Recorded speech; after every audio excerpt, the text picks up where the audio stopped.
Hello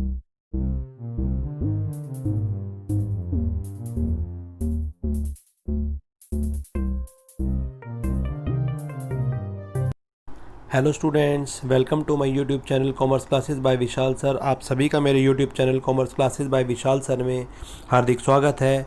आज हम chapter second principle of management, इसमें भी साइंटिफिक मैनेजमेंट पढ़ेंगे। मैंने इस पे पहले 2 यूनिट और बनाई हैं। अगर आपने वो यूनिट नहीं देखी है तो आप उस यूनिट को ज़रूर देखें। एक तो मैंने हेनरी फ्यूल के 14 प्रिंसिपल्स पे यूनिट बनाई है, वो ज़रूर देखें, और एक उसके बेसिक बातों पे बनाई थी, वो ज़रूर देखें। आज हम थर्ड साइंटिफिक मैनेजमेंट वाले जो हैं पढ़ते हैं। आइए पढ़ाई की ओर चलते हैं। ये जो थी, इसका नाम था F.W. टेलर। जो साइंटिफिक मैनेजमेंट के ऑथर थे उनका नाम था F.W. टेलर। ये आप नाम देख रहे होंगे।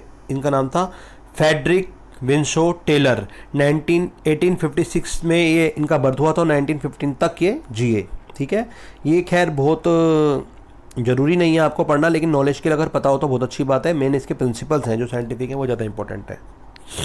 तो ये बता रहे थे कि जो थे ये who with in a very short duration, बहुत ही कम समय में 1878 से 1884, अगर आप ध्यान से देखेंगे कितने 6 ईयर्स का डिफरेंस है, rose from ranks of an ordinary apprenticeship to chief engineer.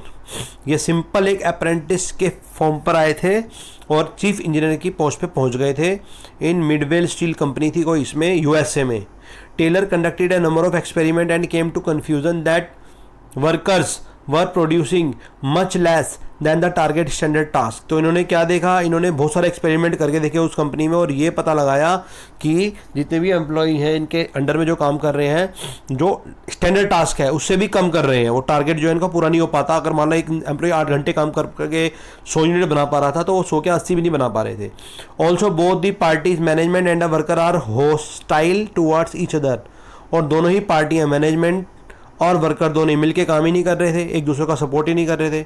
He give a number of suggestion to solve this problem. तो उसने बहुत सारी सजेशंस दी थी कि कैसे उसको करेक्ट किया जा सकता है। Propagated the theory of scientific management to emphasis the use of scientific approach in managing enterprises instead of hit and trial method. Hit and trial method की जगह उन्होंने बताया कि ये साइंटिफिक मेथड यूज़ करें, तो इससे ज़्यादा आप जो अपने ऑब्जेक्टिव में जल्दी से अचीव कर पाएंगे। For his contribution he is well known as, उसे उन्हें फादर ऑफ साइंटिफिक मैनेजमेंट भी कहा जाता है कि F.W. टेलर को। साइंटिफिक मैनेजमेंट एलिमिनेट करता है जो भी वेस्ट, इंश्योर मैक्सिमम प्रोडक्शन है वो। ठीक है, अब हम इसके बारे में पढ़ते हैं कि कौन कौन से प्रिंसिपल ऑफ साइंटिफिक मैनेजमेंट है। आइए रीड करें। 4 हैं ये। नंबर 1 ये रहा, science note rule of thumb. जो साइंस है वो, इसको मतलब ये इस रूल के अकॉर्डिंग ये माना है कि लकीर का फ़कीर नहीं होना चाहिए। ठीक है, लकीर का फ़कीर का मतलब है जो बातें चली आ रही है पुरानी, यानी कि आँख में नहीं फॉलो करते चले जाएं। तो साइंस को, इसको मैनेजमेंट को साइंस मानना चाहिए, नोट रूल ऑफ थंब नहीं मानना चाहिए। There should be scientific study होनी चाहिए and analysis of each element of job in order to replace the old rule of thumb approach to hits और हिट एंड मिस मेथड। तो ये कह रहा है कि जो पुराने रूल्स चले आ रहे हैं, आँख मीच को फॉलो नहीं करना चाहिए। अगर जरूरत है तो नए रूल भी बनाना चाहिए और उसके अकॉर्डिंग काम करना चाहिए। We should be constantly experimenting to develop new techniques which makes the work much simpler, easier and quicker. तो अगर हम नई टेक्निक्स, नए मेथड, नए तरीके अपनाएंगे तो काम काफ़ी आसान, सिंपल और क्विकर हो जाएगा। इसका सबसे बड़ा एग्जांपल ये लिया जा सकता है, जैसे कि कोरोना वायरस हो गए हैं, तो बहुत सारी चीज़ें जो है, मेन आपकी स्टडी जो है सारी डिजिटलाइजेशन हो गई है, तो इसको भी एक्सेप्ट करना पड़ता है। यानी कि आँख मीच के ब्लैक बोर्ड के माध्यम से ही नहीं पढ़ना, डिजिटलाइजेशन के माध्यम से भी आप पढ़ सकते हैं। तो ठीक है, चेंज एक्सेप्ट करने चाहिए। सेकेंड कह रहा है हारमोनी नॉट डिसकॉर्ड। हारमोनी नॉट डिसकॉर्ड का मतलब होता है डिस्कॉर्ड की मिलजुल के काम करना चाहिए। हार्मोनी का होता है अच्छे से वातावरण में एडजस्ट होकर काम करना चाहिए, रिवर्स एटमॉस्फेयर में नहीं काम करना चाहिए। It implies that there should be mental revolution on the part of manager and worker in order to respect each other's role and eliminate any class conflict to realize the organization objective।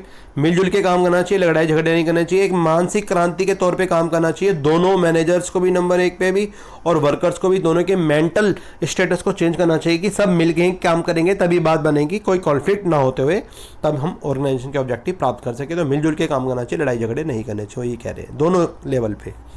Third पे कहा जा रहा है cooperation and individual not individualism. Cooperation से काम करना चाहिए, personal बारे में नहीं सोचना चाहिए। तो ये जो हमने रूल्स पढ़ा था, it is extension of principle of harmony not discord, उसी का ही एक्सटेंशन है कि वो ये कह रहे हैं कि कॉर्पोरेशन, कॉर्पोरेट होकर काम करना चाहिए, मिलजुल के काम करना चाहिए, ठीक है, सजेशन से काम करना चाहिए वर्कर्स की। They should not go on strike as a both management and workers share responsibility and perform together, ठीक है। जो जितने भी आपके एम्प्लॉयज़ वगैरह हैं उनको स्ट्राइक वगैरह नहीं करनी चाहिए, और जितने भी बॉस वगैरह हैं उनको मिलकर सबको अच्छे से काम करना चाहिए, तभी ढंग से बिजनेस ग्रोथ कर सकेगा। और number 4 last, development of each and every person to his or her greatest efficiency and prosperity. मतलब जो भी इंसान है, एक हर इंसान का काम करने का तरीका होता है, एक लेवल होता है, तो जितना मैक्सिमम वो काम कर सकता है उस लेवल तक काम करना चाहिए ताकि ऑर्गेनाइजेशन को बहुत फायदा हो। तो it implies development of competencies of all persons of an organization after their scientific selection and assigning work suited to their department and abilities. This will increase the productivity by utilizing the skills worker to the fullest possible extent, ठीक है। तो हर इंसान का जितना maximum great efficiency और prosperity से काम कर सकता है वहाँ तक काम करवाना चाहिए। तो ये 4 साइंटिफिक मैनेजमेंट के हैं, काफ़ी इंपॉर्टेंट थे। 14 मैंने हेनरी फील्ड के भी एक वीडियो बनाई है, उसको आप जरूर देखें, बहुत इंपॉर्टेंट है, मोस्ट इंपॉर्टेंट है, आपको समझ में भी आएंगे, सारे के सारे प्रिंसिपल्स क्लियर हो जाएंगे, ठीक है। अब हम आगे चलते हैं। ये हम पढ़ रहे हैं टेक्निक्स ऑफ साइंटिफिक मैनेजमेंट। क्या है ये? टेक्निक्स है सारी, ये टेक्निक्स ऑफ साइंटिफिक मैनेजमेंट्स पढ़ रहे हैं। कितनी टेक्निक्स होती हैं? टेक्निक्स पढ़ रहे हैं हम, टेक्निक्स ऑफ साइंटिफिक मैनेजमेंट। तो ये एक एग्जांपल दे रहा है, मान लो फैक्ट्री मैनेजर है, ठीक है, कि साइंटिफिक मैनेजमेंट की कौन कौन सी टेक्निक्स हो सकती हैं। तो ये क्या बता रहा है? एक तो इसमें है प्लानिंग इंचार्ज, और नंबर 2 है इसमें प्रोडक्शन इंचार्ज, ठीक है। एक फैक्ट्री मैनेजर, उसके अंडर में 2 हैं, एक प्लानिंग जो प्लान करता है, एक प्रोडक्शन जो प्रोडक्शन करता है, 2 इंचार्ज हैं, और उनके अंडर में अलग अलग एक्टिविटीज़ होती हैं। ये इसने अलग अलग क्लर्क रखे हुए हैं। इसने रखा हुआ है एक इंस्ट्रक्शन क्लर्क, एक रूट क्लर्क, एक टाइम एंड कॉस्ट क्लर्क, एक डिसिप्लिनरी रखा हुआ है। और जो प्रोडक्शन वाला है इसने एक स्पीड बॉस रखा हुआ है, एक गैंग बॉस रखा हुआ है, एक रिपेयर बॉस रखा हुआ है, एक इंस्पेक्टर रखा हुआ है, ठीक है। और इन सब के अंडर में इसमें सब में वर्कमैन इनके अंडर में काम करते हैं। इसको हम डिटेल में देखते हैं, आइए। तो पहला है फंक्शनल फोरमैनशिप, जिसके बारे में पढ़ रहे हैं और काफ़ी इंपॉर्टेंट भी है ये फंक्शनल फोरमैनशिप। दिस वन क्या होती है functional foremanship? Functional foremanship is a technique in which planning and execution are separated. Functional foremanship में प्लानिंग नंबर 1 और नंबर 2 पे कह रहा है एग्जीक्यूशन, दोनों को अलग कर दिया जाता है। There are 8 types of specialised professional for each under planning and execution who keeps watch on all worker to extract optimum performance. इसमें 2 इंचार्ज बनाए थे, हमने पढ़ा था पहले, ये रहा नंबर 1 प्लानिंग वाला, और दूसरा जो पढ़ा था प्रोडक्शन वाला। इसमें 4 अलग वो रखे गए हैं, ठीक है, अलग अलग वर्कर्स रखे गए हैं ताकि वो उनकी परफॉर्मेंस वर्कर्स की देख सकें, ठीक है। तो जो वर्कर्स हैं आपके ऑप्टिमम यूटिलाइजेशन कर सकें, इन्होंने अलग अलग टाइप के ये रखे हुए हैं। पहले इन्हें रूटीन प्लानिंग वाले रखा हुआ रूट चेक का, तो वो ये देखेगा कि एग्जैक्ट सीक्वेंस ऑफ रूट का प्रोडक्शन का हो रहा है नहीं हो रहा है, जो रूट बताया गया उसके अकॉर्डिंग काम हो रहा है या रूट क्लर्क ये चेक करेगा।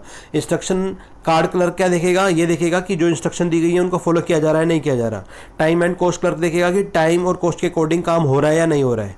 ऑफ शॉप डिसिप्लिनियन क्या देखेगा? ये टू एंश्योर डिसिप्लिन, ये डिसिप्लिन है तो डिसिप्लिन ही देखेगा, जो रूल्स एंड रेगुलेशन फॉलो हो रहे हैं नहीं हो रहे हैं। ये प्लानिंग इंचार्ज के अंडर में 4 और क्लर्क रखे गए थे। अब ये सेकंड जो प्रोडक्शन इंचार्ज था इसके अंडर में रखे गए थे। गैंग बॉस क्या देखेगा? ये रिस्पॉन्सिबल होगा टूल्स के लिए और मशीन्स के लिए ready for operation. Gang boss को इसलिए रखा है कि सारे मशीन की जो फिटनेस है फिट होनी चाहिए, कोई भी गड़बड़ है तो इसकी जिम्मेवारी है। स्पीड बॉस ये देखेगा टाइमली काम एक्यूरेट हो रहा है, कंप्लीशन ऑफ जॉब ढंग से हो रहा है या नहीं हो पा रहा। रिपेयर बॉस देखेगा जो मशीन की टूट फूट है, कोई भी है कंडीशन है मशीन की, उनकी सबकी ये ढंग से की जा रही है फॉलो या नहीं की जा रही, रिपेयर की ज़रूरत है तो वो उसको देखनी है कि रिपेयर होनी चाहिए। और इंस्पेक्टर चेक करेगा क्वालिटी ऑफ वर्क को कि काम की क्वालिटी कैसी है नहीं है। तो ये सारा फंक्शन उसमें आता है आपका, जो हम पढ़ रहे थे पीछे अभी, ठीक है। सेकंड हम पढ़ रहे हैं standardisation and simplification of work. ये टेक्निक्स पढ़ रहे हैं हम काम करने की, टेक्निक्स ऑफ साइंटिफिक मैनेजमेंट, ठीक है। फंक्शनल फॉर्मैनशिप था ये पहला, और सेकंड पढ़ना है standardisation and simplification of work. तो ये हमें बताता है कि कोई भी काम है उसका स्टैंडर्डाइजेशन होना चाहिए। स्टैंडर्डाइजेशन होता है कम से कम एक स्टैंडर्ड बना दिया था, उसके नीचे या उसके लेवल से नीचे काम नहीं होना चाहिए, ठीक है। तो standardisation refers to developing standard for every business activity, where simplification बताता है हमें eliminating superfluous varieties of product और सर्विसेज, ठीक है। काम का स्टैंडर्डाइजेशन होना चाहिए और सिंप्लीफिकेशन होना चाहिए, इससे आपकी cost of labour, machine, tool सब चीज़ें बचेंगी आपकी, ठीक है, आपका जो काम है वो ठीक होगा और आपकी प्रोडक्शन बढ़ेगा।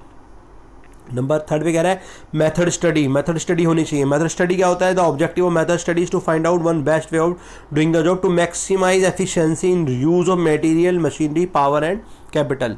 एफिशिएंसी क्या होता है? किसी भी काम को कम कॉस्ट में अच्छे तरीके से करना एफिशिएंसी कहलाता है। मैंने इस पर भी एक वीडियो बना रखी है, पहले वाले चैप्टर में एफिशिएंसी इफेक्टिवनेस पे डिफरेंस था। अगर मैनेजमेंट वाले आपने नहीं देखी है तो आप जरूर देखें, सारी बात अच्छे से क्लियर हो जाएगी। तो ये बता रहा है इससे मटेरियल, मशीनरी, मैन पावर सब अच्छे से यूज़ होते हैं। ठीक है, मेथड स्टडी में पहला which technique scientific management being violated here. ठीक है, एक क्वेश्चन देके बता रहा है कि यहाँ पर मान लो कि कौन सी टेक्निक साइंटिफिक मैनेजमेंट वायलेटेड हो रही है? Functional foremanship. ठीक है, तो सेकंड कह रहा है right one consequences of his violation. तो वैसे ही एक क्वेश्चन दे रखा है उसने, कुछ है नहीं है। खैर, अब हम पढ़ते हैं मोशन स्टडी। मोशन स्टडी क्या होती है? मोशन स्टडी बताता है it is a science of eliminating wasteful resulting from using unnecessary ill directed inefficient motions by workers and machines to identify the best method of work. इसका मतलब आपका जो काम है, मोशन है, स्पीड है, वो चलती रहनी चाहिए। ठीक है, अननेसेसरी इनएफिशिएंट जो चीज काम है वो हटा देना चाहिए, जो बेस्ट मेथड ऑफ वर्क का यूज़ करना चाहिए और बेस्ट यूटिलाइजेशन लेना चाहिए। अब आपकी है 5वीं 5th time study. Time study क्या होती है? ये सारे हम टेक्निक्स पढ़ रहे हैं आप साइंटिफिक मैनेजमेंट की, किस किस तरह से हम यूज़ में से टेक्निक्स ला सकते हैं। तो ये टाइम स्टडी क्या बताता है? टाइम स्टडी बताता है कि कितना स्टैंडर्ड टाइम किसी भी काम को करने में लेना चाहिए, ये जरूर देखना चाहिए। ठीक है, मान लो एक गाड़ी बननी है तो एक गाड़ी का एवरेज टाइम लगाया कि 2 दिन में गाड़ी बन जानी चाहिए, स्टैंडर्ड होना चाहिए। ठीक है, उस हिसाब से वर्कर्स को काम बांटना चाहिए, उस हिसाब से सारी चीज़ें फ्रेम करनी चाहिए, तभी आपका काम बढ़िया होगा। और नंबर 6 पे फैटिग स्टडी। फैटिग स्टडी होता है थकावट। देखो, लगातार सुबह से शाम तक 8 घंटे काम कोई भी नहीं कर सकता, इसलिए बीच में ब्रेक दिया जाता है। ब्रेक देने का पर्पस यही होता है कि आप रिफ्रेश हो जाते हैं, आप में एनर्जी आ जाती है, आप लंच कर लेते हैं तो आपकी एनर्जी डबल हो जाती है। जो 4 घंटे लगातार मोनोटोनस काम करके आप थक जाते हैं वो सारा दूर हो जाता है, लेजीनेस और काम में रिफ्रेशनेस आके आप उस और मन से लगन से काम करते हैं। यही कारण है जितनी भी 8-8 घंटे की जॉब्स हैं उसमें जो बीच में आधे घंटे का ब्रेक दिया जाता है। और जैसे आप स्कूल में पढ़ते हैं तो आपकी भी रिसर्च की जाती है। ठीक है, तो अगर लगातार 8 पीरियड होते रहेंगे तो आप भी नहीं पढ़ पाएंगे। तो फैटिग स्टडी में होता है ये देखना पड़ता है कि कितने इंटरवल के बाद एम्प्लॉय थक जाता है, कब आपको उसमें रेस्ट देना चाहिए, इंटरवल देना चाहिए बीच में, जिससे कि वो जो है अपना स्टेमिना ना खोए और ढंग से उस काम को कर सके। ठीक है, इंडस्ट्रियल सिकनेस ना हो पाए। और नंबर 7 है differential piece wage system. Piece wage system इसमें बताया जाता है कि सबको ना एक ही मतलब कैसे एक ही तरह नहीं हाँकना चाहिए। गधे, घोड़े, बैल, हाथी सबको एक जैसा नहीं मानना चाहिए। जो अच्छे एम्प्लॉईज हैं उनको अच्छा वेज सिस्टम होना चाहिए और जो घटिया एम्प्लॉई हैं उनको घटिया होना चाहिए। तो एक ऐसा वेज सिस्टम बनाया जाना चाहिए जिसे एफिशिएंट वर्कर अगर अच्छा काम कर रहे हैं तो बहुत ज़्यादा उनको ज़्यादा पेमेंट करें और जो कम करें उनको कम करें। तो यहाँ पर यही बताया गया। तो this system links wages and productivity. ये हमें बताता है कि टू प्राइस रेट यूज़ करना चाहिए। Higher for those who achieve up to and more than the standard. जो बहुत अच्छा काम कर रहे हैं, स्टैंडर्ड से भी ज़्यादा कर रहे हैं, बढ़िया कर रहे हैं, उनको ज़्यादा देना चाहिए। और जो एफिशिएंट वर्कर हैं दैट मीन्स एफिशिएंट वर्कर के लिए, और जो लोअर है उनके लिए इनसफिशिएंट या स्लो करना चाहिए। ठीक है, thus efficient worker will be rewarded and inefficient will be motivated to improve their performance. तो सबको एक जैसा पेमेंट नहीं करना चाहिए। अच्छा काम करने वालों को अच्छी परफॉर्मेंस करने वाले को ज़्यादा देना चाहिए, कम वाले को कम देना चाहिए। ठीक है, एक एग्जांपल दे रहा है, देखो आपको क्लियर हो जाएगा। मान लो कि हम 10 यूनिट बनाते हैं, किसी काम को करने का स्टैंडर्ड काम 10 यूनिट है और रेट 50 यूनिट दिए जा रहे हैं। ठीक है, अगर कोई 10 यूनिट तक बनाता है, ठीक है, और मान लो जो 10 से कम बनाएगा उसको 40 यूनिट दी जाएंगी, 10 से कम बनाने वाले को। जो 10 तक बना रहा है उसको 50, 10 से कम देगा उसे 40। तो वर्कर ए था, उसने क्या करा, नंबर 1 पे कह रहा है वर्कर ए था, इसने 11 यूनिट बनाई, 10 से ज़्यादा बनाई, तो 10 गुणा 500 तो ये हो ही गई आपकी। और 11 यूनिट के हिसाब से इसे 50 के हिसाब से इसे 550 मिले। इसका मतलब 500 स्टैंडर्ड था तो उसको 550 मिले क्योंकि इसने अच्छा काम किया। और जो वर्कर बी था उसने 9 यूनिट बनाई, स्टैंडर्ड से कम बनाई, 10 से कम है 9, तो उसको कितने मिले, 9 × 40 के हिसाब से कम कर दी। तो आपको कितने मिले उसको सिर्फ 360 मिले क्योंकि इन्हें कम काम किया था, ये वर्कर बढ़िया नहीं था, एफिशिएंट नहीं था।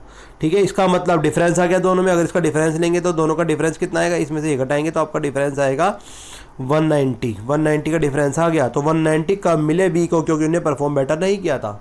तो डिफरेंशिएट प्राइस बेस्ड जो सिस्टम है वो यूज़ किया जाना चाहिए। इससे एम्प्लॉय मोटिवेट होते हैं, जो अच्छे हैं वो ज़्यादा काम करेंगे। आइए अब इसका डिफरेंस पढ़ते हैं, बहुत इंपॉर्टेंट है ये। फेयोल और टेलर में डिफरेंस। ठीक है, ये हेनरी फेयोल के 14 प्रिंसिपल थे पुराने और ये 4 प्रिंसिपल थे इसके। ठीक है, ये ट्रेडिशनल अप्रोच वाले थे, ये साइंटिफिक अप्रोच वाले थे। ठीक है, डिफरेंस पढ़ रहे हैं हम फेयोल और टेलर। पहला नेचर ऑफ रिसर्च, जो फेयोल था उसने क्या करा, he develop the theory of functional management की थ्योरी इसने ही बनाई थी, ठीक है, और इसने साइंटिफिक मैनेजमेंट की थ्योरी बनाई थी, इसने फंक्शनल मैनेजमेंट, ठीक है, मैनेजमेंट प्रोसेस की। सेकंड कंसर्न, इसके जो प्रिंसिपल हैं सारे के सारे मैनेजमेंट एफिशिएंसी से जुड़े हुए हैं, जबकि ये जो प्रिंसिपल हैं या टेक्निक्स हैं ये वर्कर से जुड़ी हैं, उनकी एफिशिएंसी से जुड़ी हुई हैं, ठीक। Number third level, he designated principle for top level management, जो हेनरी फेयोल के हैं ये टॉप लेवल मैनेजमेंट के लिए हैं, जबकि जो ये दूसरे हैं साइंटिफिक ये लोअर लेवल मैनेजमेंट के लिए। Focus, improving overall administration by observing certain principles was his main focus, इसमें कुछ सर्टेन प्रिंसिपल पे फोकस किया जाता है, ठीक है, और इम्प्रूव किया जाता है ओवरऑल एडमिनिस्ट्रेशन को, ठीक है। इसमें इंक्रीज की जाती है प्रोडक्टिविटी थ्रू वर्क के थ्रू, सिंप्लीफिकेशन और मेन फोकस के थ्रू साइंटिफिक मैनेजमेंट में, ठीक। नंबर 5 पे पढ़ रहे हैं, he develop the personality of a researcher practitioner was called his father of general management, इसने एक जो अपनी प्रैक्टिस बनाई थी वो इस तरह से बनाई थी रिसर्चर और प्रैक्टिशनर के फॉर्म में, इसको फादर ऑफ जनरल मैनेजमेंट कहा जाता है। जबकि इसने डेवलप किए थे पर्सनैलिटी ऑफ साइंटिस्ट की, इसको फादर ऑफ साइंटिफिक मैनेजमेंट कहा जाता है, ठीक है। ये जो टेलर था इसको फादर ऑफ साइंटिफिक मैनेजमेंट, और ये जो फेयोल था इसको क्या बोला जाता है, फादर ऑफ जनरल मैनेजमेंट। ये जनरल है, ये साइंटिफिक है, ध्यान रखना। नंबर 6 कह रहा है मेजर कंट्रीब्यूशन, इसका जो कंट्रीब्यूशन था, ठीक है, फेयोल वाला, ये था was to produce systematic theory of management with the help of 14 principles बनाए थे, इसने 14 प्रिंसिपल्स उसके अकॉर्डिंग थे, और ये इन्होंने जो बनाए थे ये अकॉम्प्लिश किया था प्रोडक्शन का साइंटिफिक मैनेजमेंट साइंटिफिक टेक्निक्स के थ्रू बनाए थे। और ह्यूमन एलिमेंट क्या था, he gave due Mphasis on human element पे इसमें बहुत ज़्यादा जोर दिया गया था, ठीक है, इक्विटी इनिशिएटिव इन सब प्रिंसिपल्स के द्वारा। और इसने इग्नोर्ड किया था ह्यूमन एलिमेंट को, इसमें ज़्यादा एम्फेसिस दिया था प्रोडक्टिविटी बढ़ाने पे। साइंटिफिक मैनेजमेंट प्रोडक्टिविटी पे ज़्यादा ध्यान देते हैं या ह्यूमन पे ज़्यादा ध्यान देते हैं। और रिजिडिटी एंड फ्लेक्सिबिलिटी, ये प्रिंसिपल ज़्यादा फ्लेक्सिबल हैं, कौन से, फेयोल वाले, ये फेयोल के प्रिंसिपल हैं, हेनरी फेयोल वाले। और ये जो है ये रिजिड है, he was rigid in the approach and felt, तो जो आपके टेलर वाले हैं, ये टेलर वाले प्रिंसिपल जो थे ये कैसे थे, ये रिजिड थे इस अप्रोच में, ठीक है। 9th नंबर पे पढ़ रहे हैं हम। 9th नंबर पे कह रहे हैं एप्लीकेबिलिटी, इनकी जो एप्लीकेबिलिटी है ये कहाँ एप्लीकेबल होते हैं, नॉन बिजनेस ऑर्गेनाइजेशन में मोस्टली यूनिवर्सल एप्लीकेबल होते हैं, ठीक है। तो business as well as non business, business में भी नॉन बिजनेस में दोनों अप्लाई होते हैं, जबकि ये सिर्फ प्रोडक्शन और मैन्युफैक्चरिंग में ही होते हैं, तो स्पेसिफिक सिचुएशंस हैं इनकी। और यूनिटी ऑफ कमांड, ये one boss one employee follow करते हैं, ठीक है, स्ट्रिक्टली फॉलो होता है इसमें। यूनिटी ऑफ कमांड वाला जो हमने पढ़ा था, एक बॉस को एक एम्प्लॉई से, एक बॉस से ही ऑर्डर मिलना चाहिए, वो वाला ये फॉलो नहीं करते साइंटिफिक वाले, ठीक है। ये मिनिमम 8 बॉस या अलग है, इसका जो हिसाब है वो अलग है, एक बॉस वाला रूल इस पर अप्लाई नहीं होता, लेकिन इसमें अप्लाई होता है, ठीक है। और एक लास्ट पढ़ रहे हैं मेंटल रिवॉल्यूशन, जो आपका 8th उसमें रह गया था, कि जो इसका टेक्निक्स थी, ये बता रहा था मेंटल रिवॉल्यूशन क्या है। वो कह रहा है कि जो ये ध्यान रखना चाहिए पूरी ऑर्गेनाइजेशन में कि जो भी आपके एम्प्लॉयज़ हैं, वर्कर्स हैं, मैनेजमेंट हैं, इन सब में उनके दिमाग में चेंज लाना चाहिए, ताकि वो कोऑपरेशन से काम कर सकें, चाहे वो लोअर ग्रेड का बंदा हो, चाहे कोई बॉस हो, सभी के मेंटल इस तरह का चेंज लाना चाहिए कि दोनों मिलकर काम करेंगे तभी ऑर्गेनाइजेशन आगे बढ़ेगी, अदरवाइज नहीं बढ़ सकती, ठीक है। तो यहाँ पर ये बात आपको बताई गई है। आई होप आपको यूनिट पसंद आई होगी। अगर आपको यूनिट पसंद आई है, आप इसको लाइक करें, शेयर्स करें अपने फ्रेंड्स में, और मेरे चैनल को सब्सक्राइब करें। मैंने इस पे 2 यूनिट ऑलरेडी बनाई है, एक 14 प्रिंसिपल ऑफ साइंटिफिक मैनेजमेंट है, एक इसका बेसिक है प्रिंसिपल ऑफ मैनेजमेंट पे। आप उनको ज़रूर देखें। बहुत ही जल्दी नए वीडियो के साथ हम मिलते हैं। आपका इस वीडियो को देखने के लिए बहुत बहुत धन्यवाद।